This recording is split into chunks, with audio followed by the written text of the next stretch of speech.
Look, welcome to day 1292. The question of the day of what you up to now. Sharon Horne-Ellstrom here. The question of the day is urine analysis versus a COVID-19 test.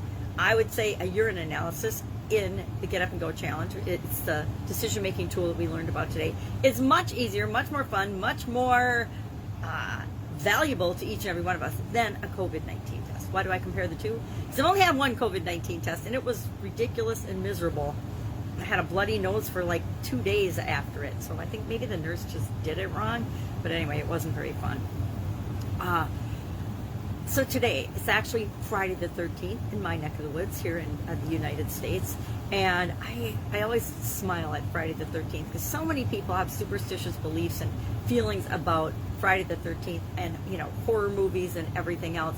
I personally think Friday the 13th are sort of fun. They're sort of a special day where, I don't know, I just get more energy on Friday the 13th. Maybe that says something about me. So today, our Get Up and Go Challenge, day 13, Friday the 13th, 30 plus day challenge with month of August today, Friday the 13th, of course, landed on the urine analysis. And a urine analysis is just a decision-making tool to decide among alternatives, how do we take action? Because so often we, number one, pigeonhole ourselves into thinking there's only one or two things that we can possibly do in any given situation. And that's why the SOAP framework is so powerful for us to use, because it helps us to understand that there's always lots of different possibilities and lots of different options. But once we see those options, we can't do anything about them until we decide, and we decide using different decision-making tools, right? Sometimes you need a super complicated decision-making tool. Urgent, the urine analysis is kind of in the middle to the low end, because it helps us to make choices among really subjective alternatives, because we're creating our own rating system, we're creating our own scale, we're creating our own way of measuring it. And I kind of meat-axed explaining it. I've got myself on this 10-minute timer system this time through the challenge, and some topics I find are really hard to get through in just 10 minutes. I forgot to share stories and talk about things I wanted to talk about to make it more relatable. And as I'm trying to improve my and I'm working toward, not just trying, I'm improving my communication skills, I realized the power of the story to help people understand the importance of the tool that I'm sharing and taking the step that I'm sharing. Totally missed out on the story aspect of the challenge today, and I'm just kind of kicking myself, but I was watching the timer and it was going down faster than I was being able to explain the example of applying the urine analysis to our physical well-being. And mine was, you know, physical movement. I need to get my rear in gear and get moving, and I need to have alternatives, and how do I analyze those alternatives? And so I'm sure we'll have questions on that. We'll go through it in more detail in questions and answers, but I want to get it out. And again, the 10-minute thing, it's cool, but it's definitely a challenge. And I come on, I should be able to easily communicate the things I'm communicating in each day's challenge in 10 minutes. Although that presupposes that people are coming to it from and at the same level of understanding, and that's not a good presupposition in any type of communication or in any exchange of information. So again, communication, I'm really working on it this year, trying to figure it out, trying to become a better communicator. So that was Get Up and Go Challenge Day, urine analysis, very fun. And I was going to actually compare it to and say, hey, this will be a lot less painful than a COVID test. Totally forgot to do that. So continually improving, keep reminding myself. Our annual challenge today, all about you, do one thing every day to center us, was about passion. And passion is the sail or the wind that helps our sails go. This is a Voltaire expression, so and a Voltaire saying. So for me, it's a little esoteric and a little more challenging and to understand and tie to what we're doing. But basically, the passion that fills my sails today. What passion drives me? What drives me? What's keeping me going? What's important to me? What's important to you? What keeps you going? Sometimes on those days that you wake up and you're like, man, I just don't feel like doing this today. Have you ever do that? Ever done that? Ever woken up and said, I don't feel like going to work today. I don't feel like getting up and making breakfast for everybody today. I don't feel like cleaning the bathroom. I don't feel like, you know, exercising today. Whatever it is for you. We all have times in our lives when we just don't feel like doing something, but guess what? Usually we just do it anyway. We get up and we get going and we do it anyway. I know exercise for me, a lot of days, I don't feel like doing it. I don't feel like going for a walk. It's too hot. It's raining. It's this, it's that. And as soon as I get moving and out the door, everything changes. And I'm glad I've gone on my walk or done whatever exercise I'm doing for the day. But it's always, and after, how many years? Almost a decade of exercising just about every day. It's still the same little argument in my head on the days that I don't feel like doing it. Most days I just get up and do it, but other days I just have to have that inner dialogue with myself, and I just need to jump to the reminding myself that every time I start and keep my commitment to myself, I feel awesome about it. So I just have to, bring that up sooner and remind myself of that sooner instead of waiting and having that internal dialogue, which we all have. So physical movement, get up and go challenge day 13. Sales, passion, why we do something, wind beneath our sails, or wind beneath my wings. Remember that song? Excuse my throat. This whole couple of weeks it's been cloggy and bleh in the morning.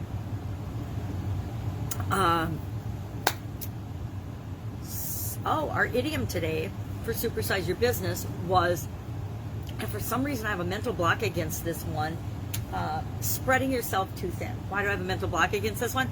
Probably because it's my modus operandi. Even now, I've learned the lesson in very big ways of not spreading ourselves too thin, and I shared at least 7 ways to not and to get over spreading yourself too thin or avoiding spreading yourself too thin on the Supersize Your Business page today, in group, not group, but in the page today. And there's also a group, Supersize Your Business for Women, that I shared that. I will share the group. I haven't shared it yet, but I will. And, it's easy, especially when you've got a big goal or a big dream or a big idea that you want to implement. We all have ideas, and nothing happens with those ideas until we take action. We all have things that we want, and they're not going to just fall in our lap. We have to, sorry about that, phone calls already. We have to go out and get them, right? We have to make them happen in our life. If we don't choose what's going to happen in our life, if we don't go for the things we want, there's plenty of people that will choose for us and direct our life for us. If you don't want to, if you just choose to opt out of being in charge of your own life and taking personal power and responsibility, we all have the ability to do that. We all have the right to do that. We all do that during certain times and periods of our life. When I was married and raising my family and working in corporate America and running a business on the side, a lot of things, a lot of aspects of my life, I let other people do for me. My wedding, I let my sisters and my mom literally plan my entire wedding. They asked me a few questions, but I was a new mom. I was doing all kinds of things. I was busy working at a new job that was really demanding. I was actually the only woman in the entire division of the business, or actually the whole manufacturing end of the business. And that put a lot of pressure on me to say yes to certain things and do certain things that I would probably look back on now and say, was I crazy? But some things had to be delegated. So my entire wedding, I said yes or no on a couple of things, but for the most part, I just let them run with it. And it was an awesome, fun party and a great day. So we have to choose what we say yes to, what we spend our time and energy on.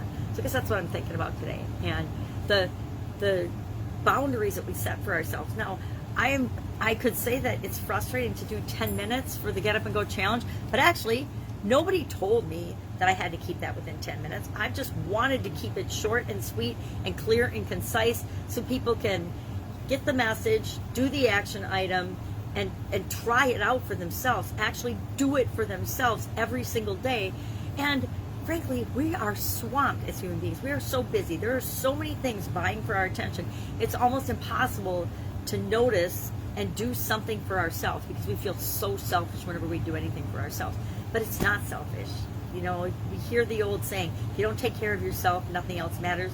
And we don't often realize that. We don't often consciously actually get that until life shakes us up or something happens to us, something bad or traumatic happens to change an area or aspect of our life that gets our attention.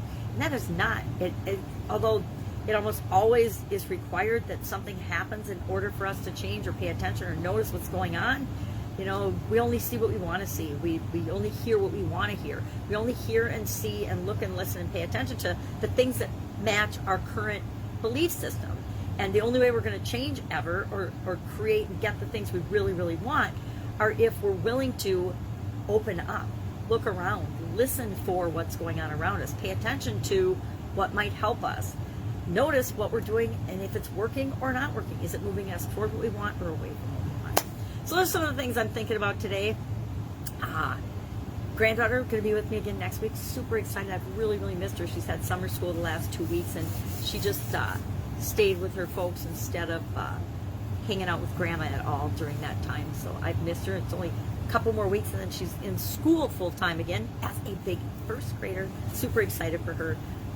It's so fun watching the grandchildren grow and develop. It's just such a blessing and such a treat, and I'm grateful for it every day that I get to spend with them.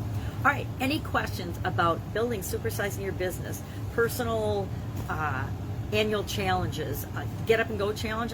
Again, I don't have disappearing content in my challenge. In the Get Up and Go challenge, I do not have content that's there one day and then gone the next, because I'm trying to sell you something. It's there all the time. If you go to the Get Up and Go private group page, under the guide sections are all the previous challenges, plus the other bonus items and the bonus things that we've done in between the challenges, so that you can go there. Any topic you have a question on, you can just put it in the little search box and you'll get several answers, several videos about that particular topic or area of concern or question for you. Otherwise, just ask me in the comments below. I will answer your question or help you get the answer that you need to take that next step. One of the most frustrating things when we're making a transition or a transformation in any area or aspect of our life is feeling like we're all alone, feeling like we don't have anyone to ask. So I want to make sure that I'm willing to be that resource for you. Just have to ask. It doesn't mean I'm gonna, coach you or do anything for you or do it for you or try to get you to work with me, because that's not what I'm looking for. Sometimes we just need a different person that we can bounce an idea off of, or ask, hey, I'm thinking about doing this. Should I do this next, or what? And again, with 47 years of different business experiences in different industries, and over a quarter century in corporate America, oftentimes in some very challenging situations and opportunities, I've learned a lot that's worked. Maybe I'll be the perfect one to answer your question, or maybe I can hook you up with the person that will be. All right. That's it. Have an absolutely fantastic Friday the 13th. Go watch a scary movie or something, or do something fun. Go outside, go for a walk. Whatever works for you and makes you feel good and moves you toward what it is that you want in your life. I will, of course, be with you tomorrow to just fill you in on what I'm doing as I make my transitions and my business transformations originally from the offline world to the online world. Now I'm doing some flipping back and forth because that's where my interests lie. Have an amazing day. If I can help you in a way, ask. Take care.